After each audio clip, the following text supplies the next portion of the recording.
At one point, he reached for my hand. His touch was electric, sending a shiver down my spine. "Julia," he said softly, "I know this might be forward, but I can't stop thinking about you." I looked into his eyes, searching for something, a reason to push him away, to end this before it went too far. But all I found was sincerity, a reflection of the longing I'd been trying so hard to suppress. "Joseph," I began, my voice barely a whisper, I don't know what to say." "Then don't say anything," he replied, leaning closer. His lips brushed against mine, tentative at first, then more assured. My resolve crumbled, and I gave in to the moment, to the fire that had been smouldering between us since the day we met. Let me pause for a second. If you've made it this far, you are clearly intrigued. This is just the beginning of this explosive tale. Make sure to like, share, and subscribe to this channel for more stories like this. Trust me, it gets more interesting. Let's go back to how it all began. My name is Julia, and for 10 years, I've been married to Greg. Greg is everything a woman could ask for: dependable, kind, and loyal to a fault. But with that dependability came a sense of monotony, a routine that dulled my days and left me yearning for something I couldn't quite name. Our lovemaking, once passionate and spontaneous, had turned into a predictable ritual, performed more out of obligation than desire. When the opportunity arose for a 2-week work trip to Ghana, I leapt at the chance.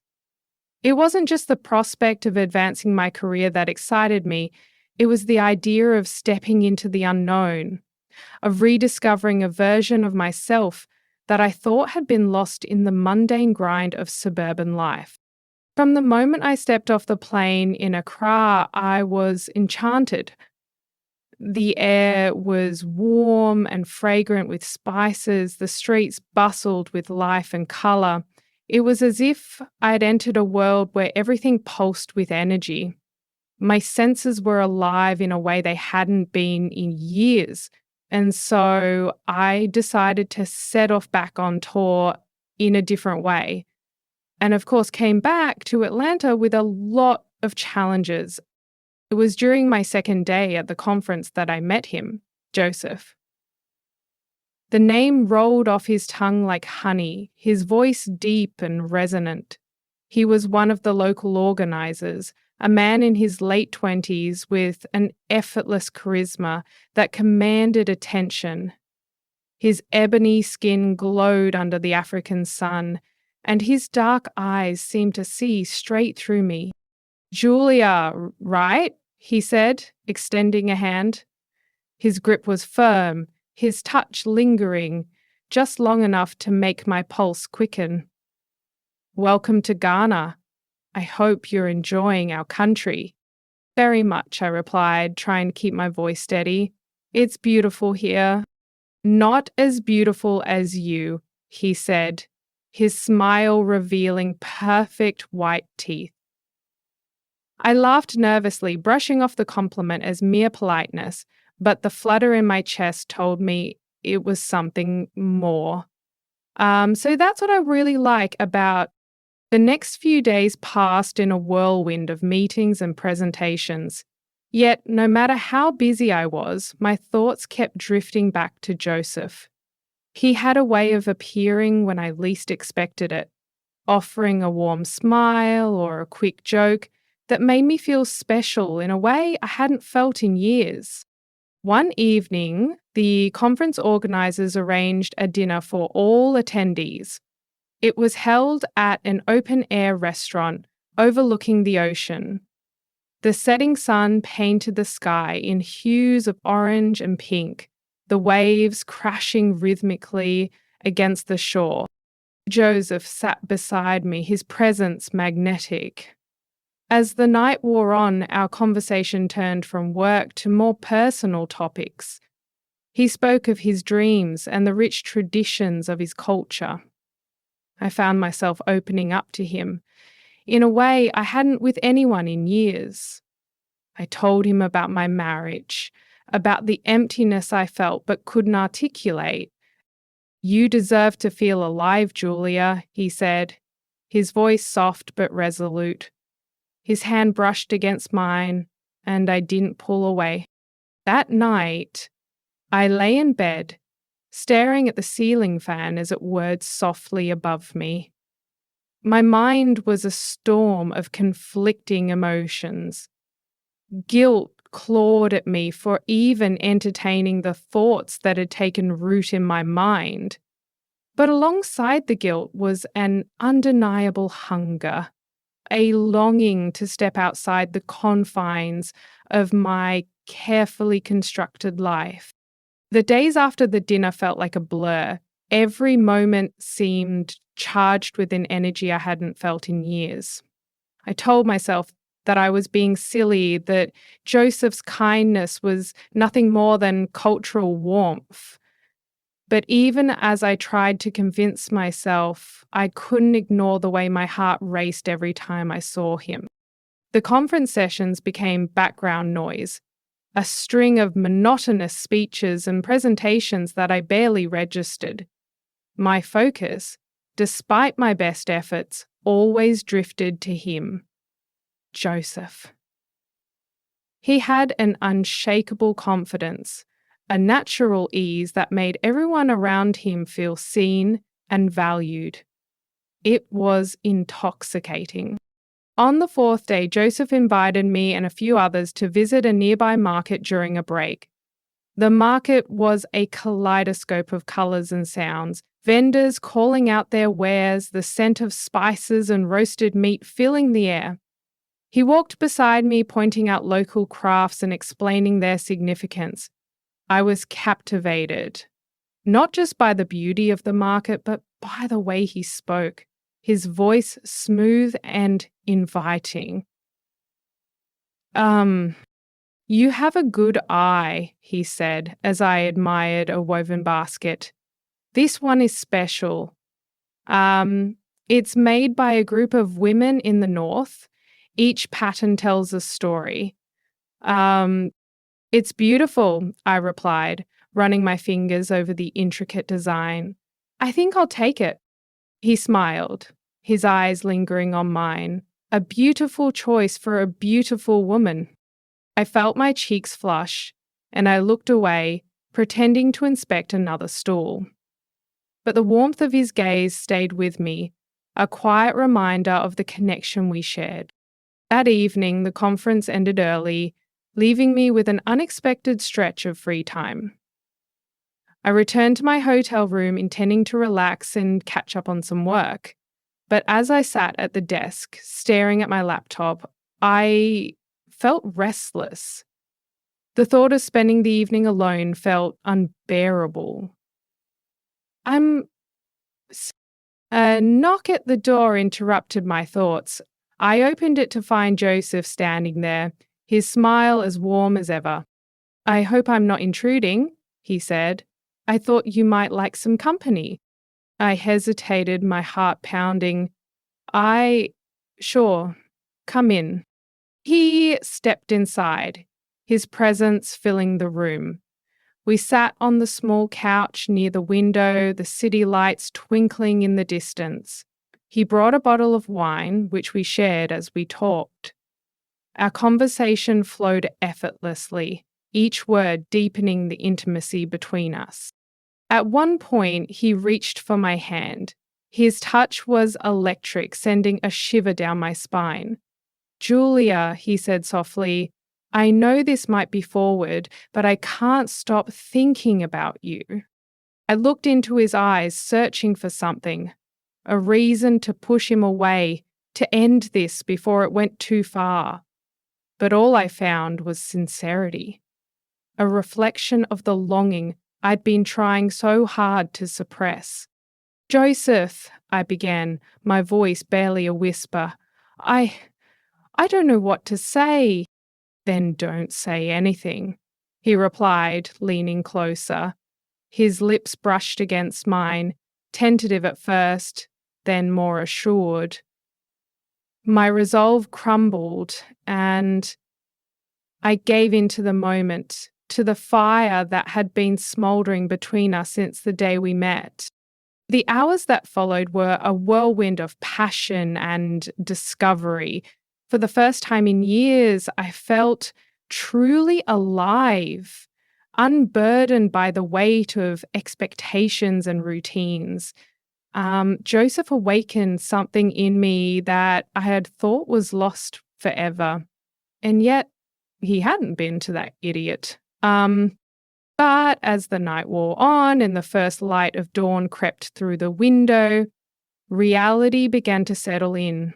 I lay beside him, my mind racing with thoughts of what I'd done and what it meant for the life I'd built back home. Guilt and euphoria battled within me, each one threatening to consume me. I didn't know what the future held, but one thing was certain. I could never look at my life the same way again. The sun shone brightly that morning, but it felt muted against the storm raging inside me. I sat by the hotel room window, sipping a lukewarm cup of coffee, as Joseph stirred in the bed behind me. His presence was both a comfort and a source of unbearable weight. My phone buzzed on the bedside table. It was Greg. The thought of hearing his voice felt like a punch to the stomach. With trembling hands, I silenced the call and stared at the screen as his name faded away. My eyes traveled down to exactly where my nose had started. "You're thinking of him," Joseph said softly. His voice startled me, but his tone held no accusation, only understanding. "Yes," I admitted, not turning to face him. "I love him, that hasn't changed." "But you're here with me," I sighed, placing the coffee cup on the sill. "It's not that simple." He stood and approached, wrapping his arms around me from behind. His warmth was intoxicating, and I leaned into him despite myself.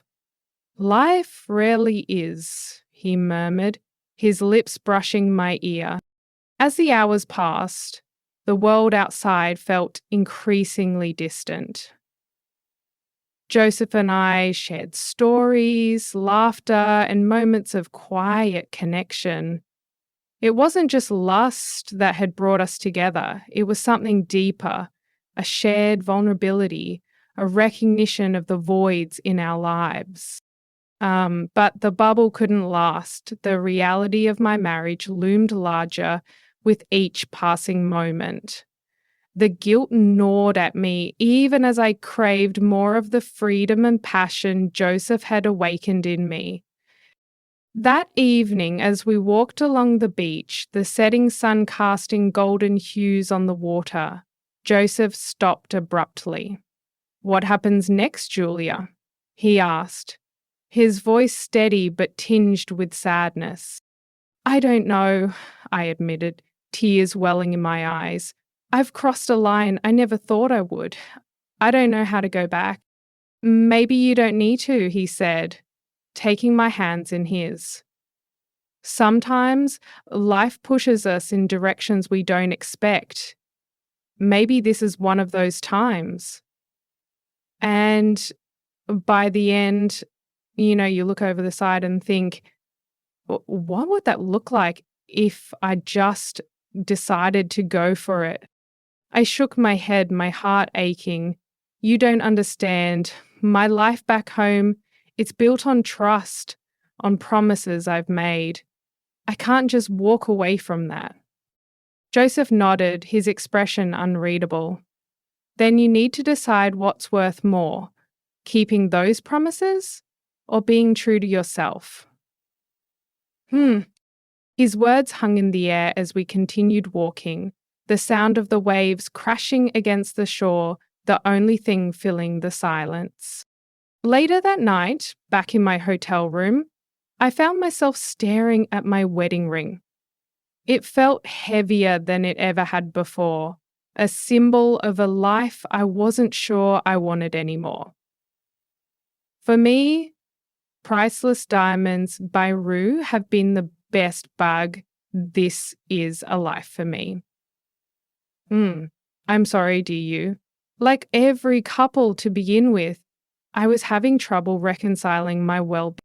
I picked up my phone and opened the gallery, scrolling through pictures of Greg and me. Each image was a snapshot of a moment that felt distant, almost foreign. Was it possible to love someone and still feel so disconnected from them? A knock at the door interrupted my thoughts.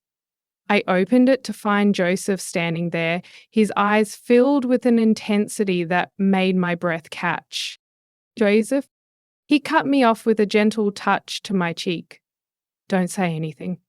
Just be here. Be present. He lifted me to the top of the bed and placed his hands on my cheeks. As I opened my eyes, I managed a giggle. It landed on a sound that was... For the rest of the night, we stayed close, speaking little, but saying everything in the way we held each other. It was a night of bittersweet tenderness, a reminder of what we'd found and what we both knew couldn't last. The next morning, as I packed my bags to return home, Joseph stood in the doorway. Will I see you again? He asked, his voice heavy with longing. I hesitated, the words caught in my throat. Finally, I whispered, I don't know. He nodded, stepping forward to place a soft kiss on my forehead. Take care of yourself, Julia, and remember, you deserve to feel alive. I own this mortal life, it just hasn't found me yet. Is that almost finished, huh? As I walked away, the weight of his words settled over me. I didn't know what the future held, but one thing was certain. My life had been forever changed. The flight back home was the longest journey of my life, not because of the hours in the air, but because of the battle raging inside me. Joseph's parting words echoed in my mind, you deserve to feel alive, like they resonated deeply. But so did the weight of my choices. Stepping off the plane, I was greeted by his familiar smile. He held a bouquet of roses, his eyes lighting up as he saw me. It was the same smile that had once made my heart flutter, the same eyes that now had felt like a mirror reflecting my guilt. Welcome home, Jules, he said, pulling me into a tight embrace. I missed you so that should be. I missed you too, I whispered, my voice hollow with the weight of the lie. Life resumed its routine, but nothing felt the same. Every moment with Greg was a reminder of my betrayal. His small acts of kindness, the way he refilled my coffee cup in the morning or kissed my forehead before bed, felt like daggers to my heart. At night, I lay awake, haunted by memories of Joseph, his laughter, his touch, the way he had made me feel alive in a way I hadn't in years. I tried to push the thoughts away, to bury them beneath the layers of my everyday life, but they refused to be sought. Greg began to notice my distance. One evening, as we sat on the couch watching a movie, he paused it and turned to me. I'm fine, I said quickly, forcing a smile, just tired from the trip. He nodded, but his eyes lingered on me, filled with concern. You know you can talk to me, right? About anything? I nodded, unable to meet his gaze. Of course. The weeks turned into months, and the tension inside me grew unbearable.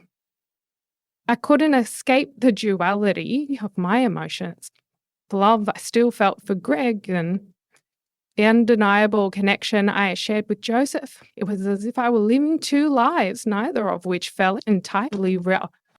One evening, Greg surprised me with a weekend getaway to a cabin in the mountains. He hoped it would rekindle the spark between us, and part of me desperately wanted it to. The cabin was beautiful, nestled among tall pines with a view of a serene lake. We spent the days hiking and talking, and for a brief phone, I felt a glimmer of the connection we once had, but tears welled in my eyes. I'd wanted to believe him to believe that love could be enough to mend the cracks in our marriage. But I knew the truth. Those cracks had been there long before Joseph, and no amount of patchwork could make them disappear. Greg, I began, my voice trembling, there's something I need to tell you. The confession poured out of me like a torrent, each word heavier than the last. I told him everything about the emptiness I had felt, about Joseph, about the knot that had changed everything. Greg's face went pale, his grip on my hand tightening and then loosening as he processed my words. When I finally finished, the silence was deafening. You cheated on me, he said, his voice barely above a whisper. I nodded, tears streaming down my face. I'm sorry, Greg. I never meant to hurt you.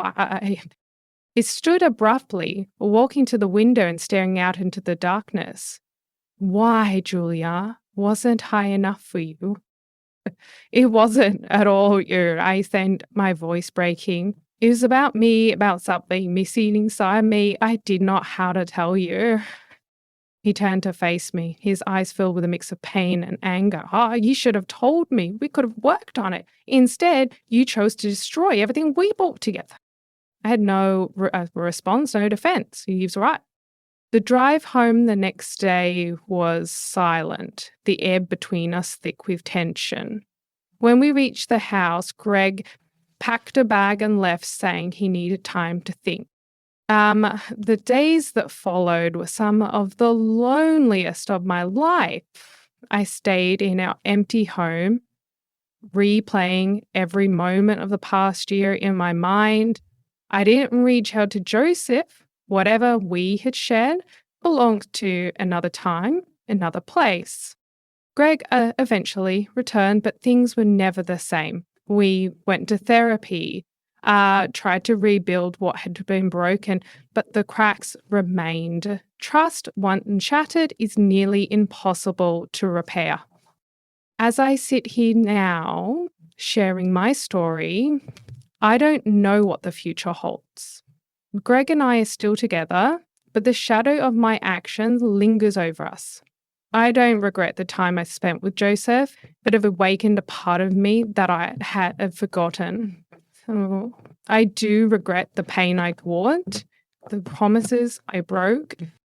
Life is messy, complicated, and full of choices that define who we are, and I made my choice, then now I must live regardless. If you've listened this far, thank you. If my story resonates with you in any way, please like and subscribe to this channel. Let's keep exploring these uncharted territories of the human heart together.